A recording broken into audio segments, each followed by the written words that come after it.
Hello everybody, welcome back to the channel. If you haven't been here before, my name is Debbie and I read a lot of books.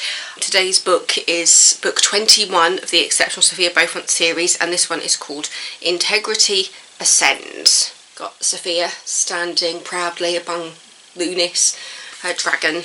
Just complete call out to the people who do the artwork because it's just insane. Anyway, I'll get on with that blurb and then I'll talk to you about it. A secret has long been buried, and when it's uncovered, the real history of the Dragon Riders will change everything. The most powerful magic creatures in the world have long been hated by most. With great authority comes many who will challenge it.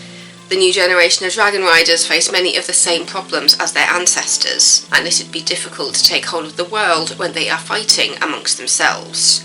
The Rogue Riders haven't gone away, and they are just taking their time growing more powerful. Can the Dragon Elite take their rightful place as the supreme authority, or will their very own ruin them, making the world hate Dragon Riders?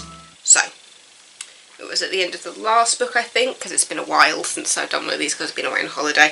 I think we just found out that we have a female leader of the Rogue Riders, Ursula, who you do see a little bit more of in this book. She is ordering all the men to take over Las Vegas, but that's King of the Fae Rudolph's territory, and when I saw that, it was just like, they're underestimating Rudolph there, because even though Rudolph presents as a bit stupid sometimes, he also has moments of profound wisdom.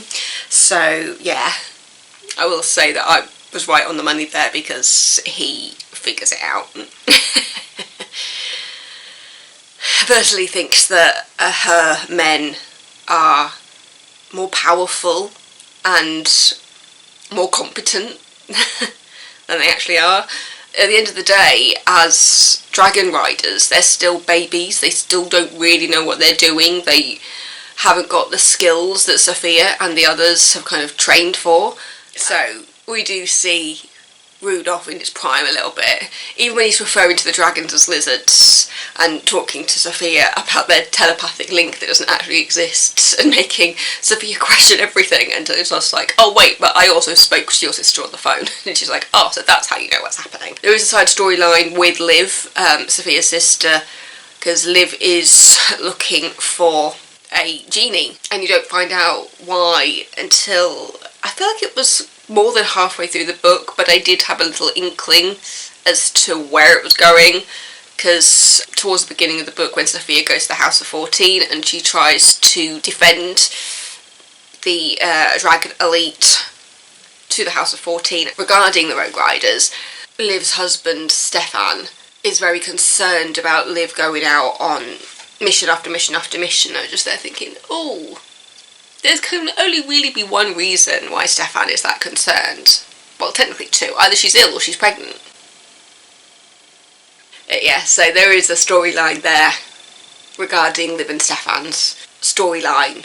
So this is why I need to go back and read Liv's series, because I feel like there's so much that I have missed by jumping straight in with Sophia. But then there was also another one after this with an agent Beaufont, I think it is. Again, we're still not completely sure who it is, but based on Liv's storyline, I have my theories as to where that's going to go. I feel like after the last book, this book has kind of picked up a bit more, so I didn't feel bored by it. I feel like I did read this slightly slower. I think it's because I've been tired and jet lagged and things. But yeah, so you've got the Rogue Riders trying to take over, and they don't want to work with the elite, even though the elite want to try and get control. The Rogue Riders are basically trying to govern the criminals, but in their own way. And in regards to like the history of the Dragon Riders, they realise that there has been a war between the elite and previous demon Dragon Riders, which almost ended everything, and so this feeds into Sophia thinking, I don't want to repeat history. So there's lots going on as we prepare for the end of this series, and I'm on the edge of my seat, really, trying to figure out how this is going to go down. And it feels Like, there has to be some kind of reconciliation at some point, but knowing how they're going to do it, basically Sophia needs to cater to Ursula a little bit, I think, and make them all realise that they can work together, and that the idea of governing the criminals isn't a terrible idea, but they just need to find a way to work together. Yeah, I do love it. I think Aronofsky and Michael Andel are brilliant. As I've said before, I think Aronofsky does the majority of the writing based on reading the author notes, and then Michael just helps to kind of like set up the world a little bit more. There's so many good things, and again, I've been still thinking about who I want to play who, and I've gotten to the point where I'm starting to think of voice actors for the dragons, and to be honest, if Alan Rickman was still with us, I would have definitely been able to see Alan Rickman being the sarcastic voice of Lunis. I just think that would have been brilliant. But obviously Alan Rickman has passed away, I was so upset when Alan Rickman passed away. But somebody else with that kind of voice that I think I feel like you need a bit of irony with the voice. So I don't think it should be American, I think it should be English. And when I think of a voice that could work with that sarcasm, I think of Stephen Fry. Stephen Fry as the voice of Lunis is where my brain is going. Hopefully by the final book we'll have a few more ideas. We should be able to cast this thing. Because I really do imagine this as a TV series with like 40-minute, maybe hour episodes for each book. I didn't tell you how many pages this one was. It didn't feel that long.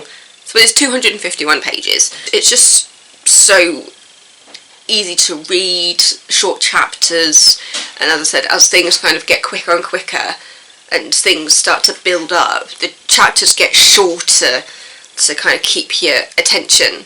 And yeah, I just think it's really cleverly written, and just with all the characters, there's just so many people for readers to identify with. Whether you want to identify with Sophia, with any of the male riders, whether you want to identify with Mother Nature or Hiker, or even Trin as the new housekeeper. We are seeing a lot more of Ainsley again after she disappeared, now she's come back and she's officially in a relationship with Hiker. And then we've also got that official relationship now starting to happen between Evan and Trin. Oh, and one I do need to mention, a particular storyline in regards to Evan in this book, where I was just like, why are we getting so much of Evan? What's happening? And there's a bit of kind of a nod to Doctor Who with the Weeping Angels.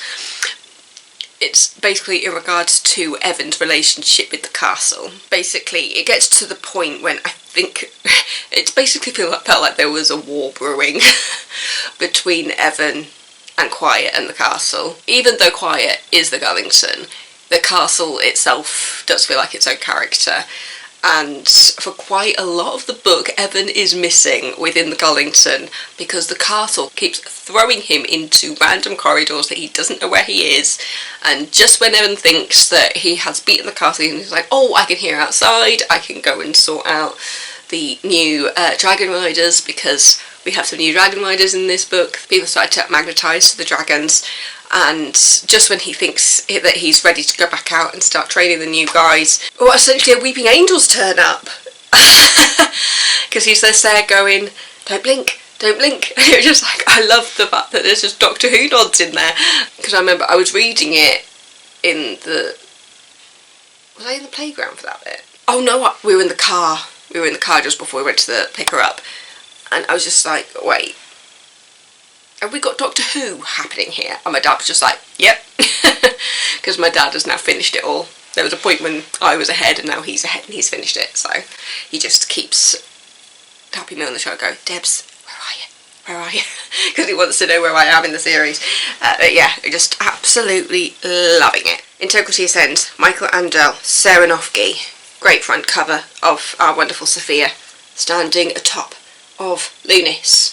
I mean, based on the cover art, anybody have any ideas for who could play Sophia?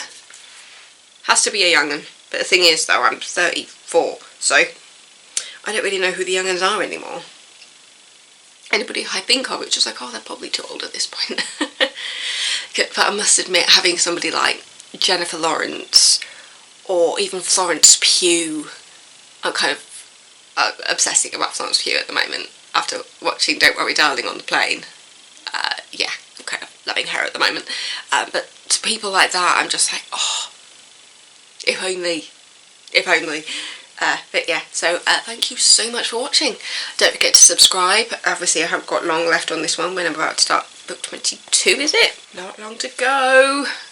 3 books left. Anyway, I'm gonna go. It's a bit of a clean up day because this, since unpacking, there's just stuff everywhere and I just need to sort it out. But yeah, so thank you for watching. Don't forget to subscribe and I will see you next time with another video.